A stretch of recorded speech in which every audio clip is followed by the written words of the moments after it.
Halo teman-teman, balik lagi di elefmoto.com. Dan gimana kabar kalian hari ini? Semoga sehat selalu dan lancar rezeki, amin. Kenapa gue videonya kayak gini? Karena nyobain mic. Ini posisinya micnya digantung. Gak tahu ini suaranya bagus apa enggak. Jadi kayak podcast gitu deh, podcast quality. Oke, langsung aja.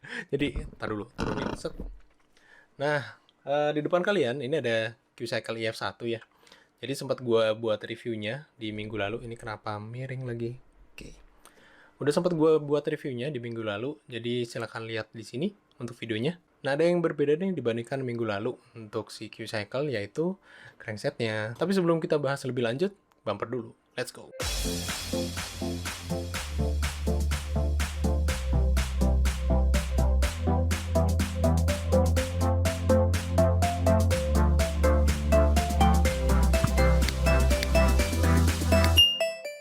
Nah, terima kasih bagi kalian yang udah subscribe, like, and share di alifmoto.com. Kalau misalnya belum, silahkan tekan tombol subscribe di bawah.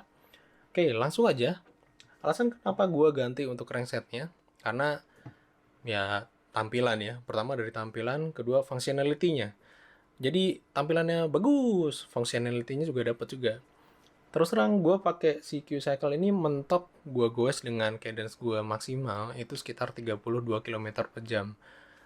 Menurut gue pribadi sih itu kurang ya, dalam artian lu pakai apa namanya, electric bike atau pedelec ini memang sih dibatasin sampai 25 km per jam, tapi kan gue pengen ngerasa yang lebih cepat tapi nggak terlalu cepet banget gitu. Akhirnya gue putusin ganti chainring, crankset sih sebenarnya semuanya gue ganti. Ini ukurannya 56T. Kebetulan gue udah punya untuk trackernya, tracker buat buka BB, tracker buat buka apa namanya, cranknya, sama untuk pemotong rantainya. Gue beli sih sekitar harganya berapa ya? 60.000 kalau nggak salah. Dan karena bisa gue buat sendiri, akhirnya nggak usah datang ke bengkel cuy. Tapi kalau misalnya lo punya kesulitan buat masang gitu ya, gue sih rekomendasiin datang ke bengkel terdekat ya untuk sepedanya, biar worry free lah istilahnya. Tapi karena gue pengen nyari kepuasan batin pribadi, jadi gue pasang sendiri cuy gitu.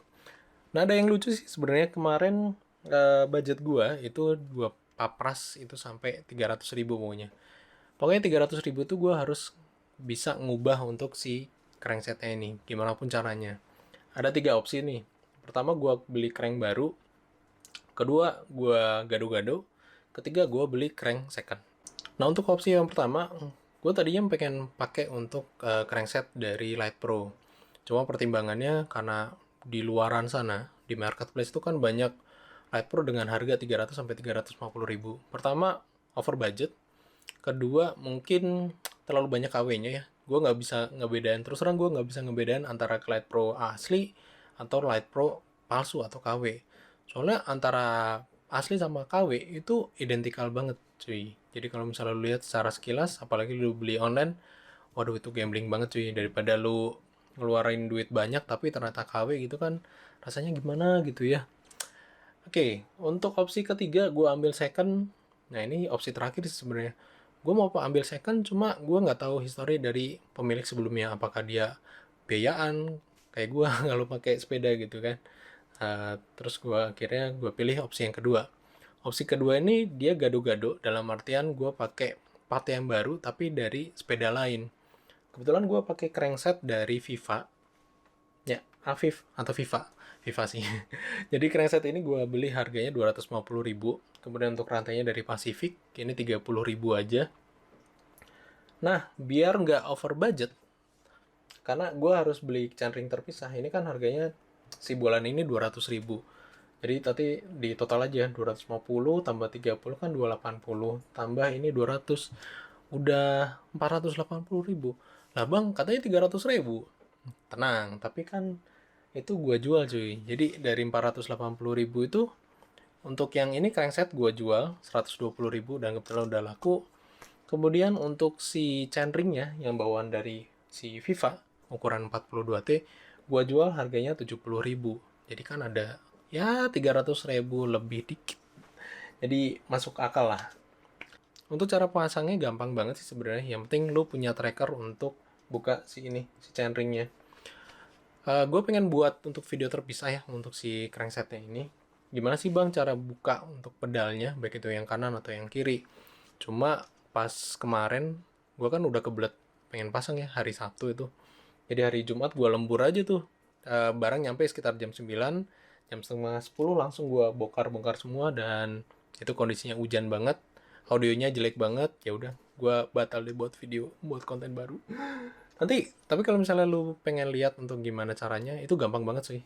Jadi nanti tinggal dimasukin aja trackernya, set pakai tangan. Tipsnya dari gua itu untuk masukin si ulirannya ini harus pakai tangan dulu cuy. Lu cari untuk ulirannya, diputar sampai pas, baru pakai kunci 14. Kalau misalnya lu taruh gitu ya, terus lu paksain pakai kunci 14, yang kalah adalah ulirannya yang ada di sini. Nah, kalau misalnya lu kalah ulirannya, otomatis opsinya cuma dua. Lu harus beli crank baru, atau lu harus main ke bengkel bubut ya, buat ngetap untuk ukuran ulir yang baru gitu. Tapi itu nggak worth it sih sebenarnya. Mending gue saran sih beli crank baru. Makanya untuk ngelepas si crank arm atau si pedalnya itu kudu hati-hati banget, dan pakai tracker yang bener. Gue pakai tracker tuh harganya ya 60.000 sih, pakai all in one gitu. Harganya kalau misal di renteng tuh sekitar 20.000 atau 25.000. Yang penting sih kayak gini nih, dipakai aja yang bener, pakai tangan gitu, baru pakai kunci. Kuncinya cuma itu aja sih. Terus sebenarnya sih gampang banget ya, setelah dicopot gitu, set, ditaruh. Dan ini karena si chainringnya ini lepasan, ya udah gue copot aja untuk baut chainringnya ini. 1 2 3 4 5, taruh untuk yang si chainring Bolani. Nah, alasan kenapa gue pilih chainring Bolani dibandingkan yang lain, karena dari tampilan visual ya. Jadi tampilan visualnya itu mirip-mirip sama si Driveline. Driveline tuh harganya sekitar 750 sampai 800 ribu. Gue dapet ini sekitar 200 ribu include ongkir ke Surabaya.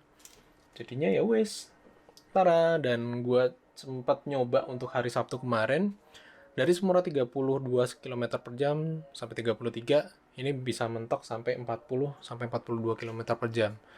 Dalam artian ya itu rasio yang gue pengen dapet gitu ya. Ya ini kan nanti kedepannya buat sepeda buat nyonyah ya. Gue gak pengen untuk sepeda ini jadi berat banget dan gak enak buat dikendarain. Jadi ya, sengaja gue pilih 56T dibandingkan 58 atau 60T gitu. Kalau misalnya lu bingung gimana sih bang milih untuk chainring yang sesuai dengan sepeda lipat lu atau MT Bully gitu ya. Gue udah buat videonya sih, perbandingan antara crank gede atau crank kecil. Silahkan lihat video di sini. Dan overall dengan budget 300 ribu, sukses cuy, mantap. Dan gue puas banget ya, bisa masang sendiri, bisa ngelihat sendiri, bisa tahu untuk seluk beluk dari part yang gue pakai. Dan overall sih puas sih. Kepuasan batin tuh jadi nilai yang nggak bisa lu dapet sih, gitu. Sambil belajar gitu ya, karena belajar tuh harus dimanapun cuy.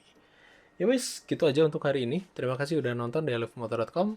I'm out and see you, bye bye. Stay safe, stay healthy. Bye. Bye, bye, bye.